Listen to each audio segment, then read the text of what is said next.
Estamos hablando de la cuestión escatológica y estamos viendo también cómo es que en realidad nosotros debemos siempre avalar o ir por una escatología sencilla más que una escatología compleja, una manera de entender el futuro, de entender las últimas cosas, como la escritura lo señala, de una manera, digamos, sencilla, de una manera bíblica, y no con tanto, en tanta encrucijada, no con tanto laberinto.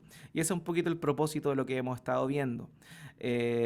Hoy día la clase tiene como propósito ver la segunda parte de esto, las presuposiciones interpretativas de los sistemas escatológicos, parte 2.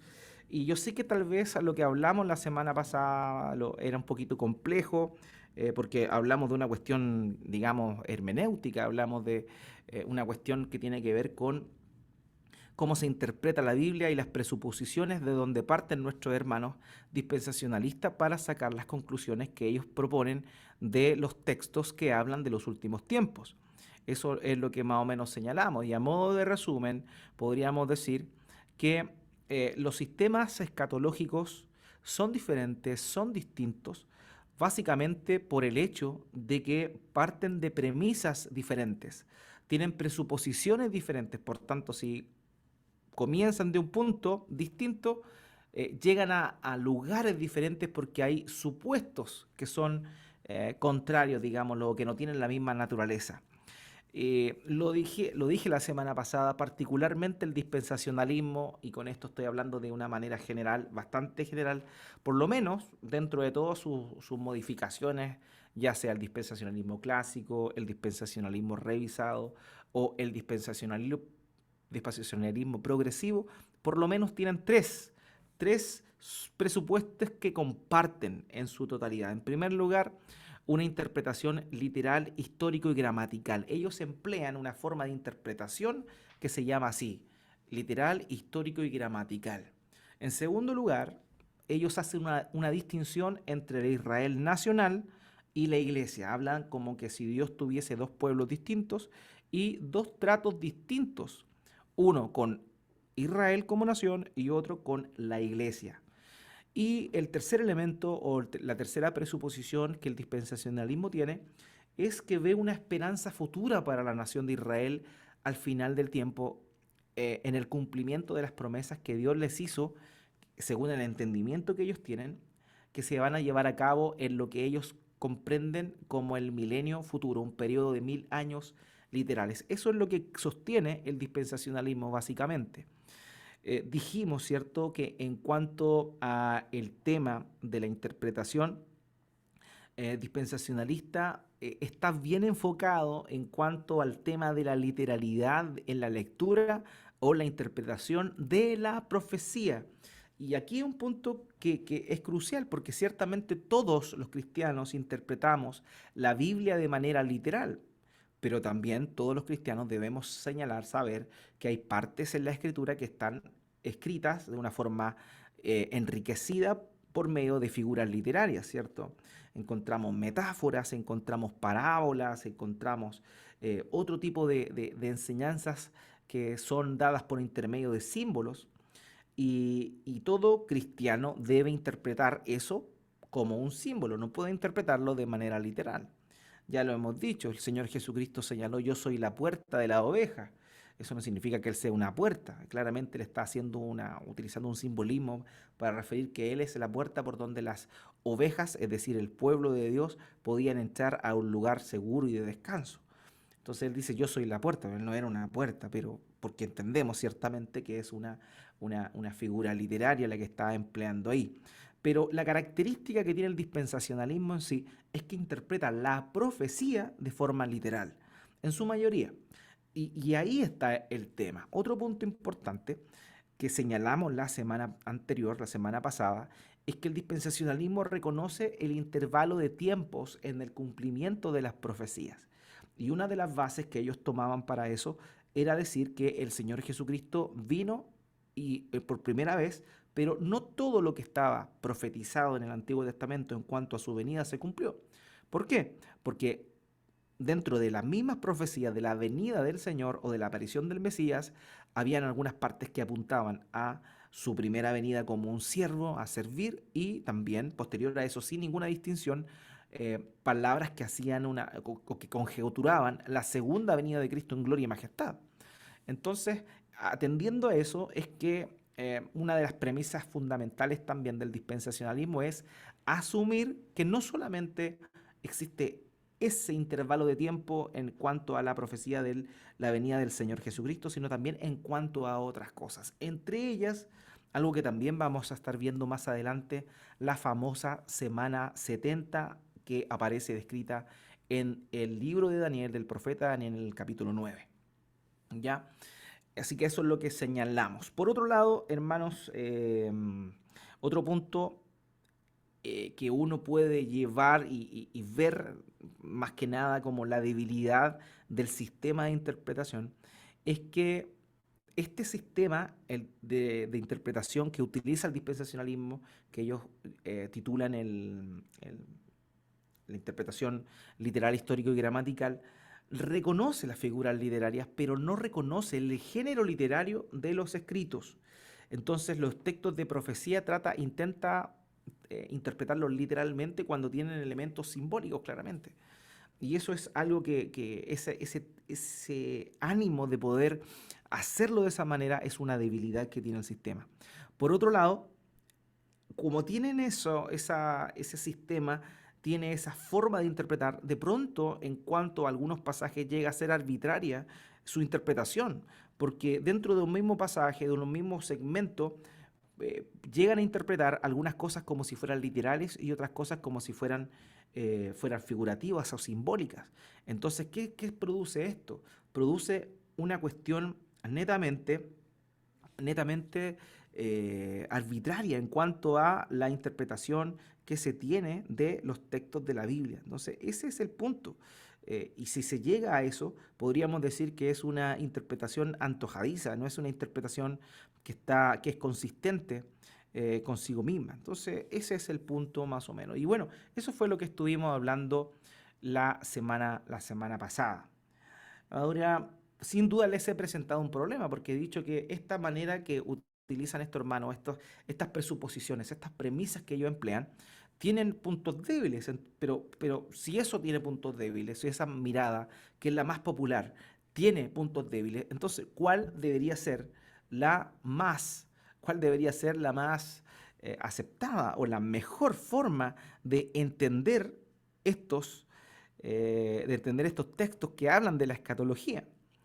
Y la premisa que vamos a estar empleando nosotros es la de una hermenéutica basada en una escatología sencilla. Nuestro hermano dispensacionalista, por medio de sus presuposiciones, llevan a enturbiar de alguna manera todo lo que va a suceder en el sistema, o sea, todo lo que va a suceder en el futuro. Ellos, este sistema que hay de pronto personas en internet. Recuerdo que hay un hermano americano que que habla en español, que se llama Robert Breaker, si mal no recuerdo. Y él, básicamente, todas sus enseñanzas tiene una pizarra atrás, donde tiene una línea de tiempo con todos los acontecimientos del arrebatamiento, las dispensaciones y todo eso. Y todas sus enseñanzas están en cuanto a eso. Y uno ve un esquema sumamente complejo, ordenado ciertamente, pero complejo, con esto pasa primero, esto pasa después. Y eso honestamente más nos lleva a un enredo que a una cuestión, digamos, sencilla de entender o de comprender. Y eso es un punto en contra del sistema dispensacionalista. ¿Por qué? Porque como es tan complejo, las personas comunes y silvestres no pueden llegar a concluirlo de una manera natural e independiente a las enseñanzas que promueve el sistema. Entonces, ese es un punto. Como ellos ven todo complejo o complejizan todo, pasa que no solo ven la segunda venida en dos etapas, sino que, por ejemplo, porque eso es lo que señalan, ellos dicen que la segunda venida del Señor serían dos etapas. La primera, que consistiría en el arrebatamiento, donde solamente se va a la iglesia, y luego de eso el Señor Jesucristo volvería al cielo y volvería por segunda vez, ya no solo por su iglesia, sino con su iglesia a establecer su reinado milenial aquí en la tierra. Eso es lo que los hermanos postulan. Pero ahí estaríamos hablando no solamente de una segunda venida, sino de una primera venida y media, podríamos decirlo, que sería el momento del arrebatamiento y posterior a eso la segunda venida. Entonces, tiende a complejizar más el panorama. También habla de varias resurrecciones de los muertos. Habla de la resurrección en el momento del arrebatamiento, habla de la resurrección de los justos al finalizar y también la resurrección de los injustos. Y por lo menos tiene más de dos o tres resurrecciones. Otra cosa importante que señalan en el sistema y que complejizan todo es el tema de los 7 años de juicios que vendrían a la tierra previo a la segunda venida de nuestro Señor Jesucristo, donde va a haber devastación, etcétera, etcétera. Y lo verdadero es que todo esto es interesante, porque a quién no le gusta especular por las cosas que van a venir. Pero el problema es que usted no va a encontrar a ninguno o muy pocos maestros que digan lo mismo todo el rato. O sea, o que piensen igual al pie del cañón, así literalmente uno con otro. Y eso es un punto que realmente produce confusión. Ahora, otra cosa relevante es que este sistema se centra tanto en lo complejo que son las profecías, porque las profecías ciertamente son complejas, no son fáciles de entender porque están utilizando un lenguaje que es difícil de comprender.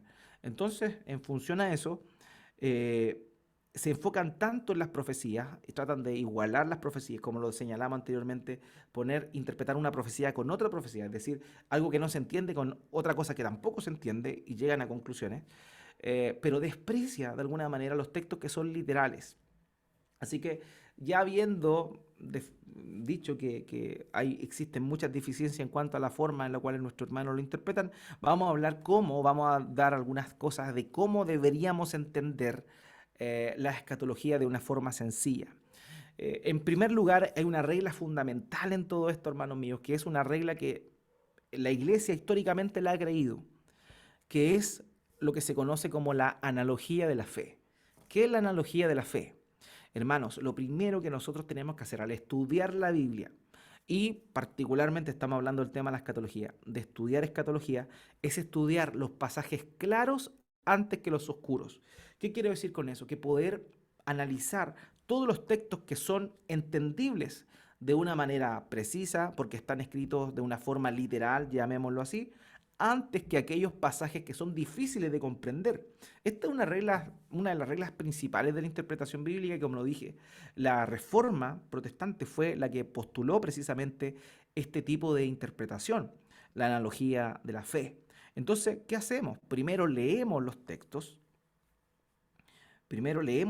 nosotros, y posterior a eso concluimos que dicen los textos que son claros, y después de entender los pasajes que son literales, ahí nos vamos a los pasajes difíciles a la luz de aquellos que son claros. ¿Se da cuenta que es sencillo eso? Es sencillo. Esto es un ejemplo claro, lo usamos mucho nosotros cuando hacemos una armonía de los evangelios. Hay pasajes que son difíciles de comprender de pronto, eh, discursos del Señor Jesucristo. Pero cuando vemos que ese discurso no solo aparece en uno de los evangelios, sino que aparece en dos o tres, ¿qué hacemos nosotros? Para poder sacar mayor entendimiento de esa enseñanza, que estamos hablando que los tres libros es la misma enseñanza en el mismo contexto. Entonces, ¿qué hacemos? Juntamos las tres enseñanzas desde las perspectivas de los tres autores distintos, y entendemos y complementamos con Mateo, Marcos, Lucas o con Juan lo que está hablando el Señor. Y así nosotros podemos tener esta analogía de la fe, es decir, los pasajes que son más claros van a dar luz o van a dar un mejor entendimiento a aquellos que son más difíciles de comprender. Entonces, ¿se da cuenta? Primero nos vamos con aquellos que son fáciles de entender, y luego acudimos a esos pasajes que son más difíciles de entender. Esa regla es súper importante para interpretar la Biblia en plenitud, pero también tiene que ser aplicada cuando interpretamos los textos que nos hablan o que son normalmente relacionados a el tema de la escatología. En segundo lugar, la segunda regla, hermanos y hermanas, es esta. Debemos estudiar los pasajes literales primero, antes de llegar a los figurados, que es básicamente una derivación de la primera ley que dije, ¿cierto? Es estudiar los pasajes claros, o sea, estudiar primero los pasajes claros y luego los oscuros. Eh, o estudiar los pasajes oscuros a la luz de los pasajes claros. En este caso, ya estamos identificando de manera concisa que hay pasajes que son literales, los cuales los escritores dijeron cosas de forma literal y que no requieren mayor interpretación. Entonces, ¿qué vamos a hacer nosotros? Debemos primero estudiar los pasajes que son literales antes de llegar a los figurados. Primero, entonces debemos aceptar las partes claras de la escritura como base para obtener el verdadero significado de las partes más difíciles de las escrituras. Y esa es nuestra misión. Primero, lo que es literal, lo que es claro, y luego llegamos a lo figurado, a los textos que son con lenguaje figurado, simbólico, que son mucho más complejos de poder interpretar. Entonces, el entendimiento de los pasajes claros nos van a llevar a comprender los pasajes que son más difíciles. Entonces, para poder comprender Apocalipsis no tengo que ir a Daniel, sino que tengo que ir al Evangelio, tengo que ir a ver lo que el Señor Jesucristo dijo primero. ¿Qué dijo el Señor Jesucristo en cuanto a su segunda venida? ¿Qué dijo el apóstol Pablo, que habla en un género literario epistolar, en cuanto a la segunda venida de Cristo? ¿Qué dijo el apóstol Pedro? ¿Qué dijo el apóstol Juan? ¿Qué dijeron ellos que utilizaron la forma epistolar, es decir, literal, para dar sus enseñanzas primero?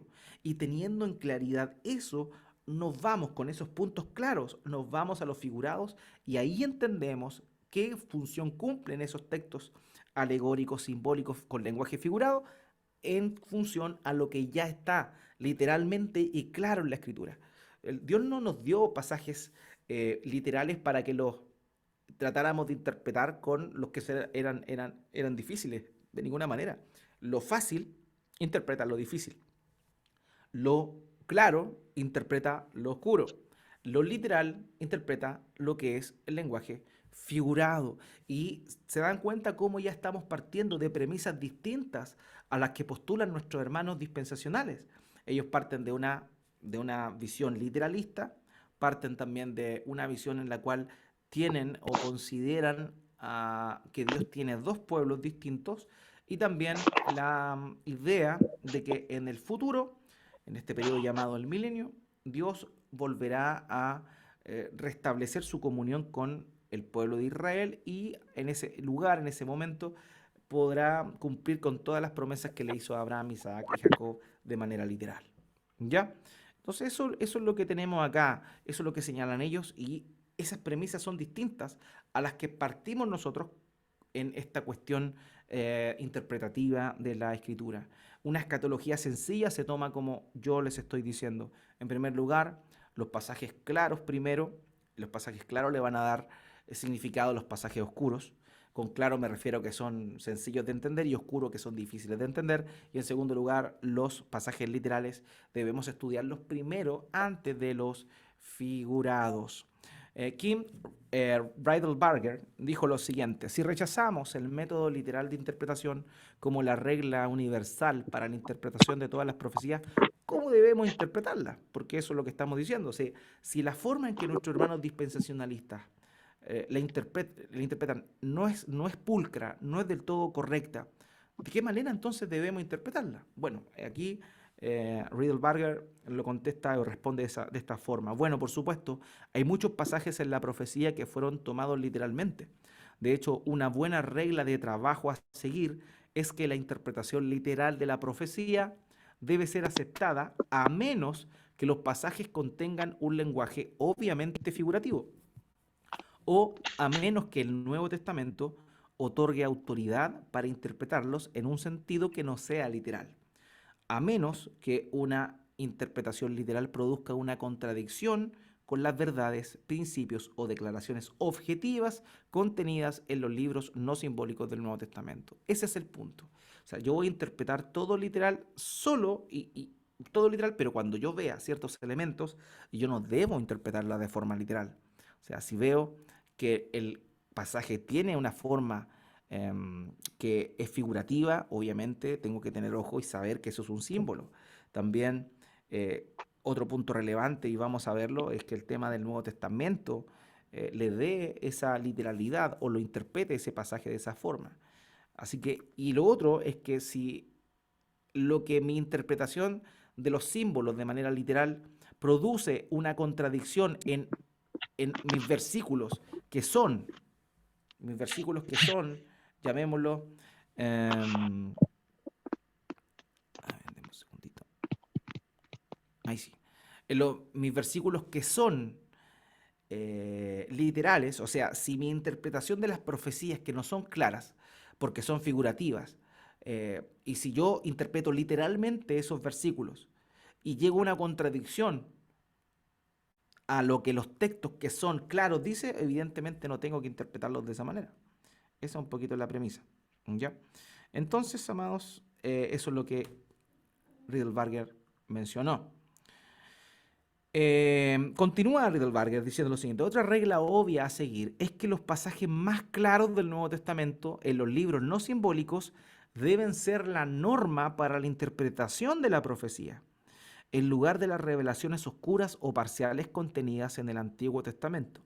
En otras palabras, debemos aceptar las partes claras, sencillas y claras de las Escrituras como base para obtener el verdadero significado de las partes más difíciles de las Escrituras. Así de sencillo. Tomamos los pasajes que son literales, que son claros, y esos pasajes son los que nos van a moldear y van a guiar a un entendimiento correcto de los pasajes que son difíciles de entender. Primero lo claro, luego lo oscuro. Lo claro me va a dar luz de aquello que está un poquito oscurecido por la forma en la cual ha sido escrito. Entonces tenemos ya esas dos herramientas o esos dos puntos que son fundamentales. ¿Ok? En tercer lugar, hermanos míos, debemos captar las verdades generales de la escatología antes de llegar a analizar los detalles de la profecía. Y esto es también contrario al modelo que usan nuestros hermanos dispensacionalistas, porque ellos tratan de segmentar todo, como que en realidad, dicen algunos, el día de la ira no es lo mismo que el día de la venida del Señor, que el día del Señor no es lo mismo que el día de la ira.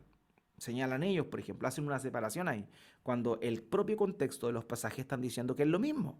El día de la ira, el día del Señor, el día de Dios, es el mismo. Pero ¿qué hacen nuestros hermanos? Intentan como segmentar todo, como decir, ya, existe entonces un día del Señor, existe entonces un día de la ira, existe el día de Dios, y lo ven de forma distinta.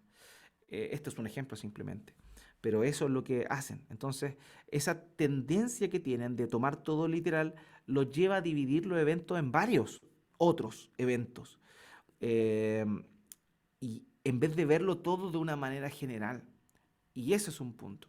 Muchas veces los eventos son el mismo, pero llamados de distintas maneras.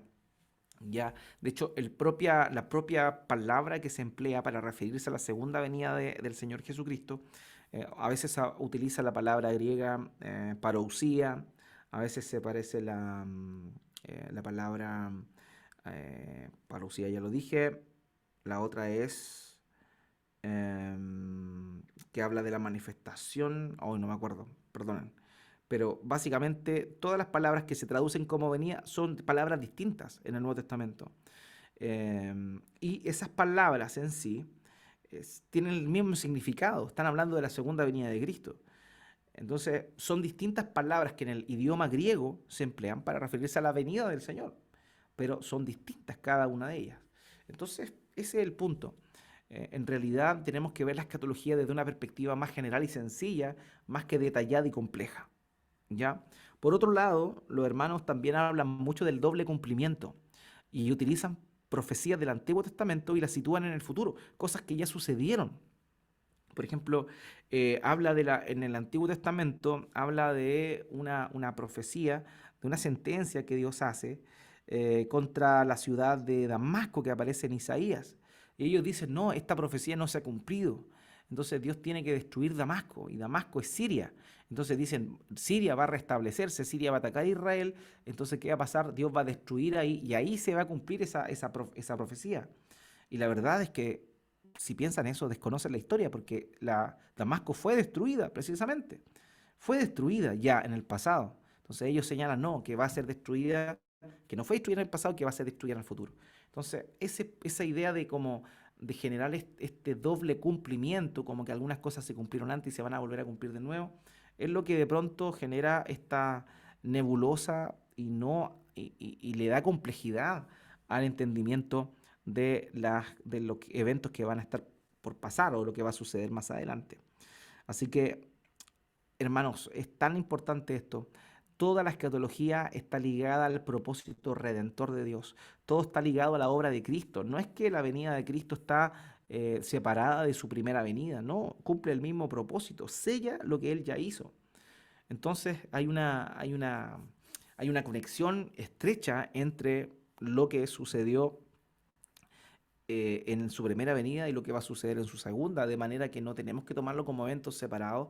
Son eventos separados, pero están totalmente concatenados dentro del propósito redentor de Dios. Así que por eso cuando tenemos estos puntos o estas presuposiciones hermenéuticas de ver los pasajes claro primero para interpretar lo oscuro, de ver los literales antes de los figurativos y también de poder ver la escatología de una forma general antes que detallada, nos van a llevar a poder comprender de una manera mejor qué es lo que el propio Señor Jesucristo quiso manifestar. Así que, entendiendo esto, hermanos, es que podemos ver hartos pasajes del Nuevo Testamento que son claros, específicos y que nos hablan claramente de lo que va a suceder, pero que muchas veces los interpretamos con el sistema que ya conocemos, que traemos, que hemos escuchado en la mente.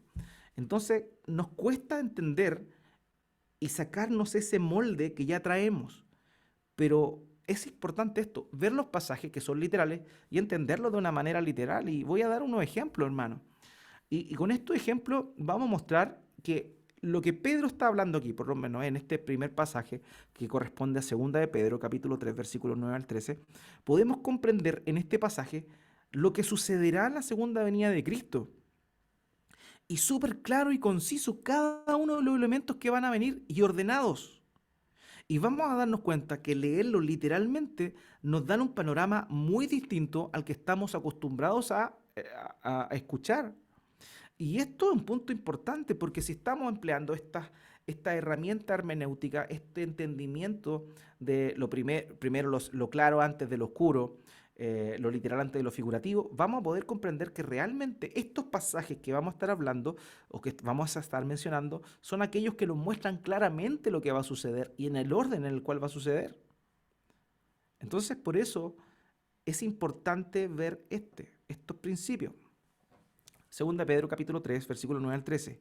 Fíjese lo que está hablando acá. El Señor no se tarda en cumplir su promesa, según algunos la tienen por tardanza, sino que es paciente para con ustedes, no queriendo que nadie perezca, sino que todos vengan al arrepentimiento. Aquí él está hablando no del mundo, está hablando de la iglesia. Pedro le está escribiendo a hermanos cristianos.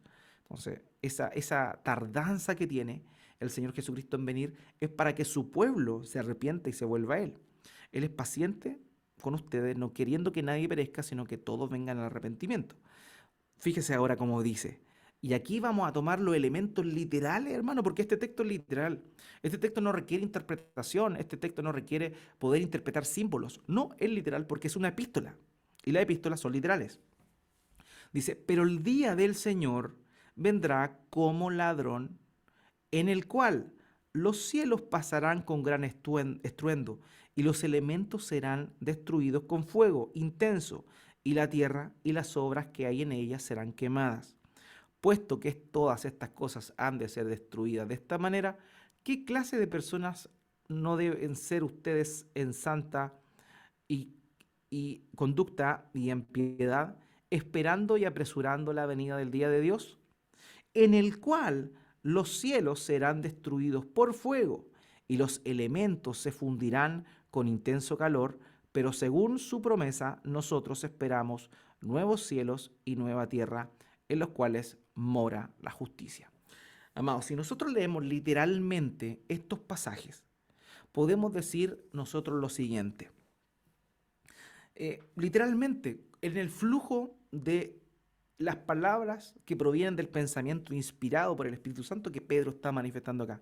Dice, no se tarda en cumplir su promesa según algunos la entienden la tardanza, sino que es paciente para que ustedes, no queriendo que ninguno perezca, sino que todos vengan al arrepentimiento. Pero el día del Señor vendrá como ladrón en el cual los cielos pasarán con el estruendo. Fíjese acá, aquí está diciendo que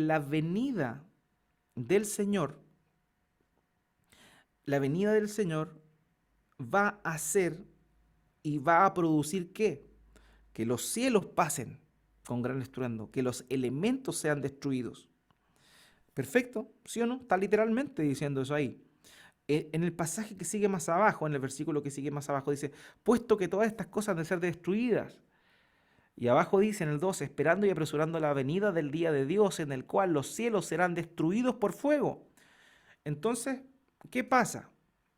Aquí claramente está diciendo que cuando el Señor Jesucristo venga por segunda vez, en ese momento se va a acabar todo, porque el mundo va a ser destruido, por fuego va a ser purificado, ¿ya?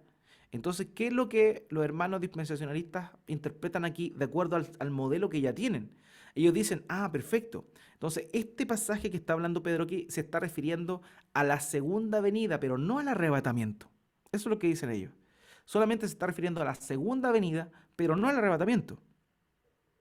¿Pero cómo? Fíjense que comienza advirtiendo a la iglesia, comienza advirtiendo a los hermanos del tiempo de Pedro. Y se supone que si el Señor venía y había arrebatamiento antes de la segunda venida de Cristo definitiva, se supone que estos hermanos irían en el arrebatamiento, ¿o no? Entonces, ¿por qué el propio Pedro le está hablando a los hermanos que se arrepientan, que el Señor no viene por segunda vez para que ellos también se arrepientan y que el día que venga va a acabar todo? Entonces se da cuenta, literalmente está diciendo ahí, y Pedro está uniendo la idea de la segunda venida del Señor Jesucristo, en la cual su pueblo, su iglesia, se va a reunir con él, ya ese mismo momento. ¿Qué va a pasar? Va a venir la destrucción de todo. Entonces ahí no está la idea de un arrebatamiento antes de la segunda venida definitiva del Señor Jesucristo. Ahí está hablando del mismo evento. Es decir, que el arrebatamiento y la segunda venida son lo mismo. Eso es lo que está diciendo literalmente Pedro acá, porque le está diciendo a los hermanos cristianos que Dios tiene paciencia con ellos, porque cuando Él venga va a pasar esto. Entonces, claro, el pasaje literalmente nos está diciendo eso. Entonces, no está aquí la idea de un arrebatamiento previo a la segunda venida definitiva del Señor Jesucristo. No está diciendo eso. No está diciendo eso. Por otro lado, el sistema dispensacional, que es el más popular, señala lo siguiente. Dice que cuando el Señor Jesucristo venga por su pueblo, es decir, en el arrebatamiento antes de la segunda venida, se va con Cristo, ¿cierto? Viene un periodo de tribulación, el Señor Jesucristo viene por segunda vez y después de eso, su segunda venida ya definitiva, viene el juicio y ahí comienza lo que ellos llaman el milenio. Eso es lo que la cultura popular cristiana en cuanto a la creencia escatológica señala. Pero ¿qué es lo que dice acá? El Pedro, de manera literal, está diciendo que después de la venida, fíjese, vamos a leer los versículos 12 hasta el 13, esperando y apresurando la venida del día de Dios, en el cual los cielos serán destruidos por fuego y los elementos se fundirán con intenso calor. Pero según su promesa, nosotros esperamos nuevos cielos y nueva tierra, en los cuales mora la justicia. Si nosotros entendemos el concepto de nuevo cielo y nueva tierra, inmediatamente nos vamos nosotros ¿a dónde? A Apocalipsis capítulo 21, donde se describe el cielo nuevo y la tierra nueva, que corresponde al estado eterno, cuando toda esta tierra es restaurada, ¿ya? Y el estado eterno se establece en esta tierra regenerada, restaurada, para que el pueblo de Dios habita ahí junto con Dios. Entonces está uniendo la idea de la destrucción de los elementos que se va a llevar a cabo en la segunda venida de Cristo con los cielos nuevos y la tierra nueva. ¿Y dónde está el milenio ahí? ¿Dónde está el milenio de 1000 años, donde se supone que el Señor Jesucristo establece su reinado terrenal en Israel, con el pueblo de Dios, con cuerpo glorificado en la tierra que todavía hay pecadores? No está. No está esa idea ahí. ¿Qué está diciendo Pedro? Pedro está diciendo que el Señor Jesucristo viene por segunda vez, que cuando venga por segunda vez, los elementos y esta tierra va a ser deshecha y va a ser purificada por medio del fuego, va a venir el juicio, y que posterior a eso que viene el cielo nuevo y la tierra nueva. Eso es lo que está diciendo literalmente el apóstol Pedro acá. Los otros elementos de un arrebatamiento distinto a la segunda venida y de un milenio entre la segunda venida y el estado eterno no están aquí en el texto. ¿Se da cuenta? Entonces ese es el punto. Nosotros, si Pedro está diciendo esto de manera literal, esto que está diciendo de manera literal, nosotros agarramos Apocalipsis, agarramos los otros libros de Daniel y en cuanto a este pasaje que es claro, interpretamos el pasaje que es difícil. No al revés, no al revés. Entonces se da cuenta cómo el pasaje está claramente señalando eso aquí. Eh, Ahí está. Otro pasaje súper, súper importante, hermanos, hermanas. Segunda de Tesalonicenses capítulo 1, versículos 6 al 9. En primera de Tesalonicenses, el apóstol Pablo anima a los hermanos en el capítulo 4 con respecto a la reunión que tendríamos con el Señor cuando Él venga en su venida. ¿Ya? Entonces, aquí Pablo vuelve a hablar de la venida del Señor y le está hablando a los mismos hermanos tesalonicenses que le habló en la primera epístola. Entonces, fíjese acá, hermanos míos, cómo es que literalmente Pablo está diciendo algo que no cuadra con el sistema que nuestros hermanos dispensacionalistas creen. ¿Y por qué no cuadra? Porque está literal. Aquí no hay lenguaje simbólico. Aquí no hay figura literaria. Esto es literal. Esto es literal. Fíjese lo que dice. Porque después de todo, es justo delante de Dios que Él pague con aflicción a quienes los afligen a ustedes, pero que Él les dé alivio a ustedes, que son afligidos, y también a nosotros, cuando el Señor Jesús sea revelado desde el cielo con sus poderosos ángeles en llama de fuego. ¿Perfecto? Perfecto. Entonces, ¿qué es lo que nuestros hermanos ven acá? Dicen, aquí está hablando del arrebatamiento. ¿Ya? Eso dicen ellos. Entonces dice, cuando el Señor Jesús sea revelado desde el cielo con sus poderosos ángeles en llama de fuego, dando el cielo con sus poderosos ángeles, perdón, dando castigo a los que no conocen a Dios y a los que no obedecen al Evangelio de nuestro Señor Jesucristo. Estos sufrirán el castigo de eterna destrucción, excluidos de la presencia del Señor y de la gloria de su poder.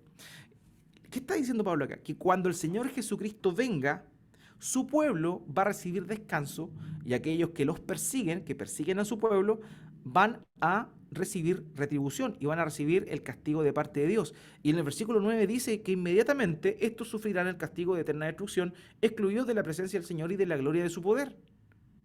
O sea, no está hablando acá que después de que el Señor Jesucristo viene, los santos se van, aquí va a haber aflicción, después el Señor Jesucristo viene de nuevo, después viene un periodo de 1000 años, y que después de ese periodo de 1000 años, definitivamente recién ahí los injustos van a pasar al lago de fuego y azufre.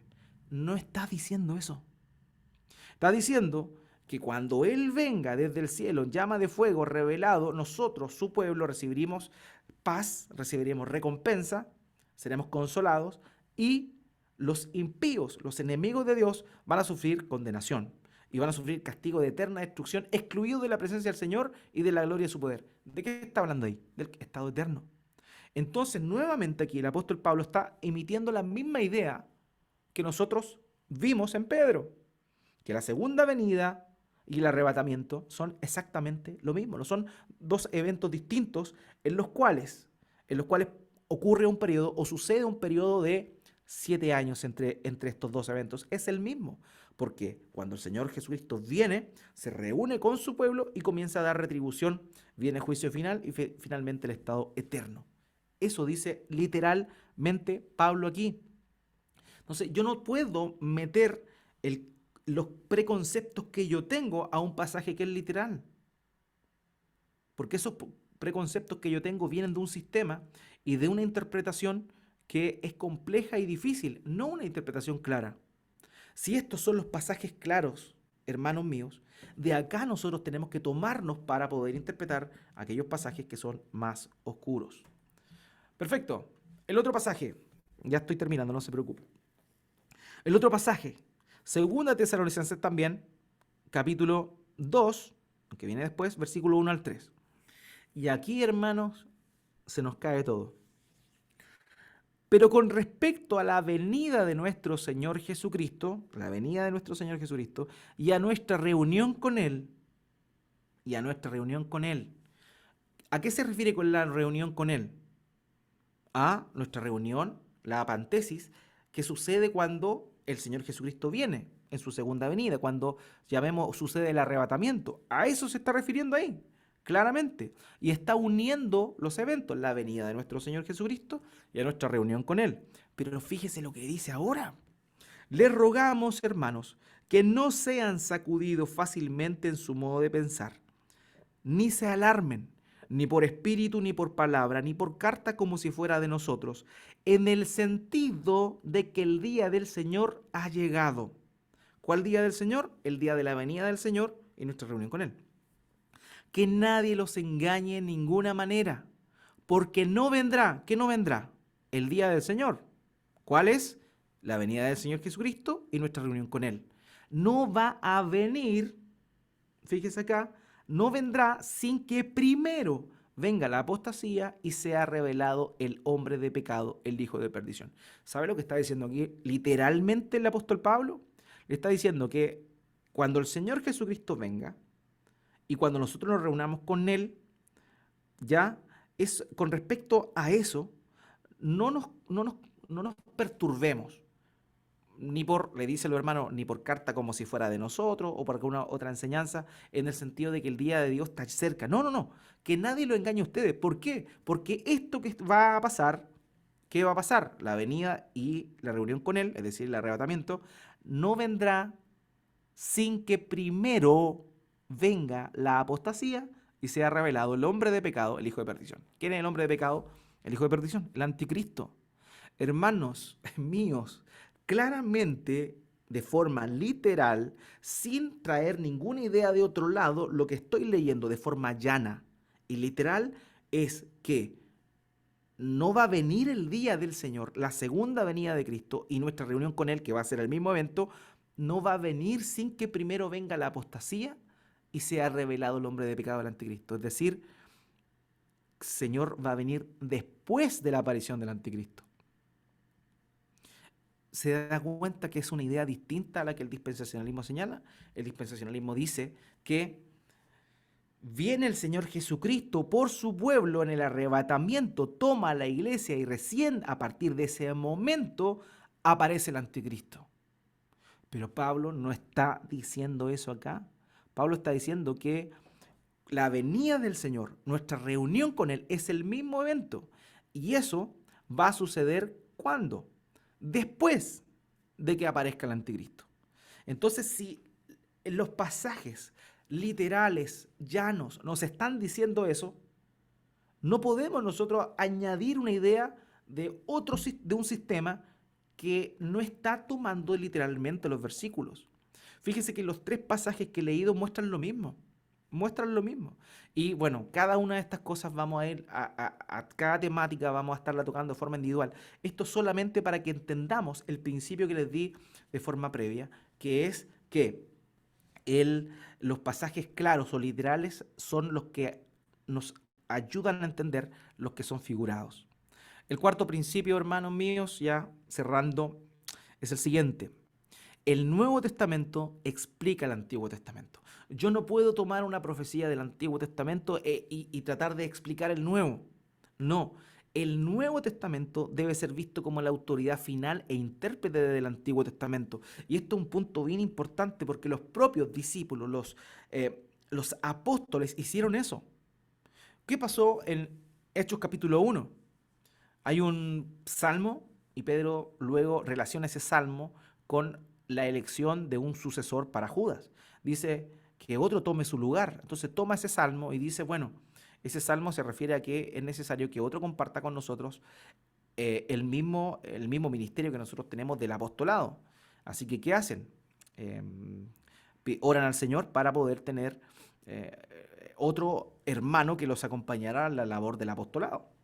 Entonces, Pedro toma un texto del Antiguo Testamento y lo interpreta. Él lo interpreta. Entonces se da cuenta, el Nuevo Testamento interpreta el Antiguo Testamento. Esa es una regla fundamental. Riddlebarger dice, el Antiguo Testamento es tratado y aplicado por escritores del Nuevo. Si los escritores del Nuevo Testamento espiritualizan las profecías del Antiguo Testamento al aplicarlas en un sentido no literal, entonces el pasaje del Antiguo Testamento debe verse a la luz de esa interpretación del Nuevo Testamento y no al revés. O sea, este cuarto principio también es súper importante, hermanos, y nos diferencia de la interpretación que tienen los hermanos dispensacionales. Nosotros vemos el Nuevo Testamento y como el Nuevo Testamento interpreta el Antiguo, así lo hacemos nosotros, no de forma antojadiza, sino porque los propios apóstoles lo hicieron así. Pero incluso siendo más temerosos, si los apóstoles se refirieron a ese pasaje como de una forma no literal, sino de una forma simbólica, y lo interpretaron de una forma simbólica, nosotros también debemos hacerlo así. Ellos estaban inspirados por el Espíritu Santo. Y si ellos, inspirados por el Espíritu Santo, hicieron eso, nosotros no podemos tomarlos de manera literal. Si esos pasajes, los propios autores del Nuevo Testamento lo interpretan de una forma figurada. Ese es el punto y esa es la cuarta aplicación. Un ejemplo súper rapidito, Hechos capítulo 15, versículo 10, capítulo 15, versículos 10 al 17. Dice, en el contexto se presentan los hermanos, se presenta Pablo, Bernabé, van a la iglesia de Jerusalén y ellos saben que le están predicando el evangelio a los gentiles y cuentan todo lo que está sucediendo, todo lo que está pasando y cómo los gentiles están recibiendo el Espíritu Santo y todo eso. Entonces Jacobo, el hermano del Señor, no el apóstol, el hermano del Señor, dice lo siguiente. Ahora pues, ¿por qué tientan a Dios poniendo sobre el cuello de los discípulos un yugo que ni nuestros padres ni nosotros podemos llevar? Creemos más bien que somos salvos por la gracia del Señor Jesús, de la misma manera que ellos también lo son. Toda la multitud hizo silencio y escucharon a Bernabé y a Pablo, que relataban las señales y prodigios que Dios había hecho entre los gentiles y por medio de ellos. Cuando terminaron de hablar, Jacobo tomó la palabra y dijo, fíjense lo que dice Jacobo, escúchenme hermanos, Simón ha relatado cómo Dios al principio tuvo a bien tomar de entre los gentiles un pueblo para su nombre. Y esto concuerdan las palabras de los profetas, tal como está escrito. Después de esto volveré y reedificaré el tabernáculo de David que ha caído, y reedificaré sus ruinas, y lo levantaré de nuevo, para que el resto de los hombres busquen al Señor y todos los gentiles sobre los cuales es invocado mi nombre. Fíjese eso, fíjese en eso. ¿Qué hace Jacobo? Toma un pasaje de Amós, que vamos a ver ahora a continuación. Amós capítulo 3, 11 y 12, si mal no recuerdo. Dice, en aquel día levantaré el tabernáculo caído de David, repararé sus brechas, levantaré sus ruinas, lo reedificaré como en el tiempo pasado para que tomen posesión del remanente de Edom y de todas las naciones donde se invoca mi nombre, declara el Señor que hace esto. ¿Qué hace Jacobo? Toma un pasaje del Antiguo Testamento y lo interpreta. ¿Y cómo lo interpreta? ¿Lo interpreta literal? No, no interpreta literal. Cuando habla aquí del tabernáculo de David, y después de esto reedificaré el tabernáculo de David que ha caído y reedificaré su casa, él ve el evento de el tabernáculo de David caído como la muerte de nuestro Señor Jesucristo. El tabernáculo de David es una figura de el David, que es Cristo, que murió y lo vuelve a levantar, lo resucita. Esa es la interpretación que Jacobo está dando al pasaje de Amós. Y que como producto de que Cristo murió y resucitó, es que los gentiles también tienen acceso a esta gracia. Por eso continúa el pasaje y dice, para que el resto de los hombres busquen al Señor y todos los gentiles sobre los cuales es invocado mi nombre. O sea, el propio hermano del Señor interpreta ese pasaje de Amós no de forma literal, como que realmente se va a levantar el tabernáculo de David. Hay algunos dispensacionalistas clásicos como Cyrus Scofield que señalaba que en el milenio, eso es lo que dice Scofield, que en el milenio Dios va a estar vivo David y que David va a reinar y que Dios va a levantar su tabernáculo. Pero esa es una interpretación literal. ¿Pero qué hizo Jacobo? Jacobo no interpretó eso de forma literal, sino que entendió que ese tabernáculo caído que se vuelve a levantar corresponde a Cristo, quien muere y resucita. Y como Cristo muere y resucita, es que ahora también los gentiles tienen acceso a esta gracia. Y así se da cuenta entonces cómo los propios autores del Nuevo Testamento, escritores del Nuevo Testamento, inspirados por el Espíritu Santo, este es solo un ejemplo, hay más, lo que hacen es guiados por el Espíritu Santo, dar una interpretación neotestamentaria de lo que había sido escrito anteriormente. Y eso nos lleva a nuestro último punto, amados.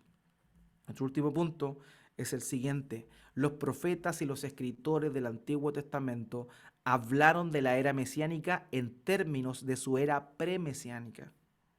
O sea, las profecías de Isaías, de Daniel, de Ezequiel, de Zacarías, todas esas son promesas que no olvidemos Dios hace a su pueblo. Y cómo se la describe de una forma alegórica, pero empleando elementos que ellos conocían. Porque no va a mostrarles cosas que ellos no conocen. Entonces, por eso es que habla del tabernáculo nuevamente. No porque se va a levantar un tercer templo, como algunos piensan. No. ¿Por qué? Porque el templo de Dios es Cristo. Y vamos a hablarlo también eso más adelante. Como Cristo es el cumplimiento de todos esos símbolos del Antiguo Testamento. Entonces, hermanos míos, tenemos que entender que los profetas y escritores del Antiguo Testamento fueron inspirados por Dios para dar un mensaje al pueblo en ese entonces, también a nosotros ahora, pero también primitivamente a ellos, en un lenguaje que ellos podían entender. Por eso es que hay elementos tipológicos que ellos entendían. No debemos olvidar eso, ¿ya?